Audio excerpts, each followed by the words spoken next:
En esta nueva historia el tema se titula El Cerro de Don Julián. Había también otro lugar que era el Cerro de Don Julián, en donde en una tan recordada ocasión fuimos a traer leña. Yo y mis compañeros nos íbamos al monte a conseguir los tercios de leña, de raspa sombrero, de cicahuite, de pie venado y hasta de la leña que no hace brasas, como el giote y el jocote, que al quemarla se iba solamente en llamas y no calentaba el comal.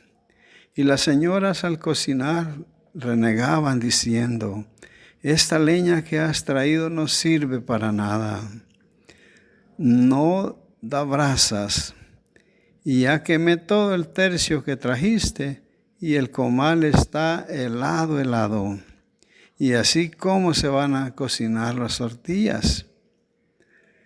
Uno de los lugares favoritos para conseguir leña era el Cerro de Don Julián, arribita de los Ronrones, y al pasar por ahí aprovechábamos darnos el chapuzón en el agua fresquita y cristalina de las quebradas maderas. Abajito del paso de los Ronrones de esta quebrada había una gran poza, en donde en una ocasión iban con nosotros unas muchachas y estando ahí también se bañaron. Recuerdo que en la parte de arriba de la poza había una gran roca, de donde se lanzaban hacia el agua estas lindas rosas y jazmines, y gritaban de la emoción, y luego volvían a la piedra y así repetían una y otra vez este lanzamiento. Al cabo de un rato nos vestimos y comenzamos a ascender hasta llegar a la altura del Cerro de Don Julián, en donde se formaba una pequeña altiplanicie. Y estando allí, encontramos guayabas en un árbol que había crecido entre los montarascales. El árbol lo formaban 3 grandes ramas, y al verlo, las muchachas que nos acompañaban, con gran emoción, 2 de ellas se subieron a cortarlas afanadamente. Este lugar es tan alto y tiene una bellísima vista panorámica, y estando ahí sentíamos el aire fresco y ventilado. A un costado se veía la casona de Don Julián y sus grandes árboles de conacaste en el patio de su casa. Don Julián era un trabajador incansable, dado a las tareas agrícolas y a la crianza de ganado, y generaba fuente de trabajo, en donde mi padre y muchos más ganaban sus escasos reales, que eran monedas de plata en ese entonces. Don Julián era el propietario del terreno, después de habérselo comprado a don Juan Morales, quien según cuentan era el papá de Antonio Morales.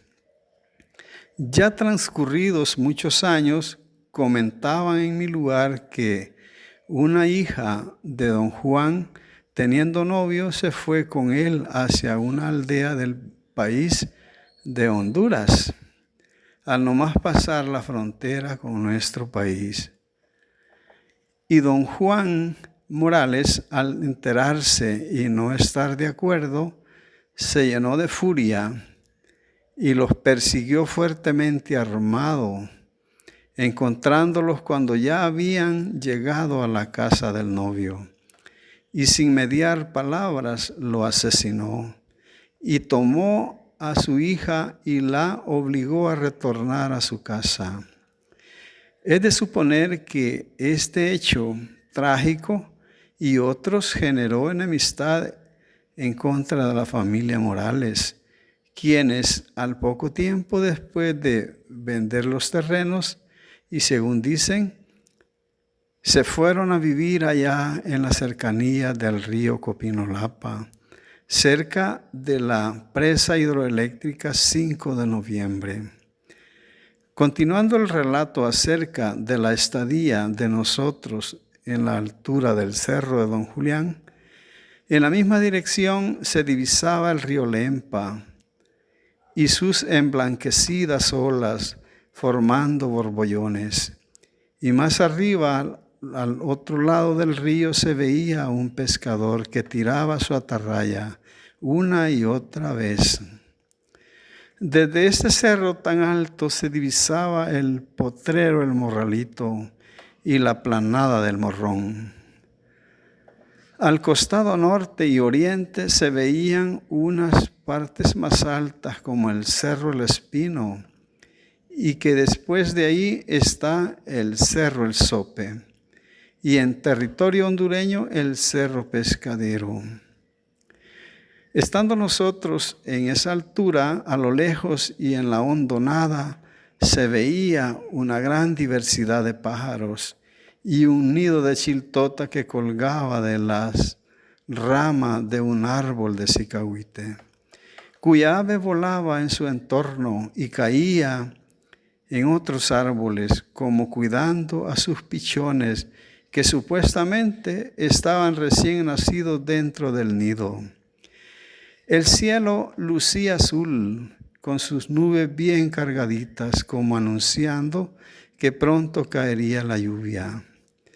Luego de estar toda una mañana ahí en la altura del cerro y habiendo ya preparado cada uno sus tercios de leña, una de las muchachas dijo: vámonos, hipotas, yo ya tengo hambre y mi mamá nos va a regañar, refiriéndose a su hermana menor, que también nos había acompañado en este viaje y que al momento se encontraba subida en el árbol cortando guayabas.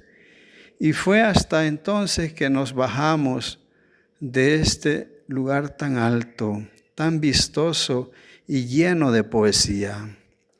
Nos regresamos como a la 1 de la tarde hasta descansar en la quebrada nuevamente, en el paso de los ronrones, y bebimos agua del río agarrándola con las manos o acostándonos panza abajo y poniendo la boca sobre la poza. Y luego emprendimos el regreso. Recuerdo con mucha nostalgia estos hechos que uno vive cuando es niño. Nosotros por el camino al pasar lanzábamos piedras a las lagartijas, a los pájaros, o simplemente lanzábamos las piedras al espacio o a las hondonadas, y de esta forma nos entreteníamos. Nosotros los varones cargábamos el tercio de leña en el hombro derecho y las muchachas con su yagual de tela lo cargaban en la cabeza. Ellas se cansaban más fácilmente y teníamos que esperarlas o descansar bajo la sombra del árbol de aceituno plantado cerca de la esquina del potrero de Don Tibo. Y luego descansamos en la escasa sombra del charral de Chupamiel al nomás pasar la quebrada del Conacaste. Llegamos a la casa y sin faltar un pequeño regaño por parte de una de las angustiadas madres a sus hijas, preguntándoles el por qué se habían tardado tanto.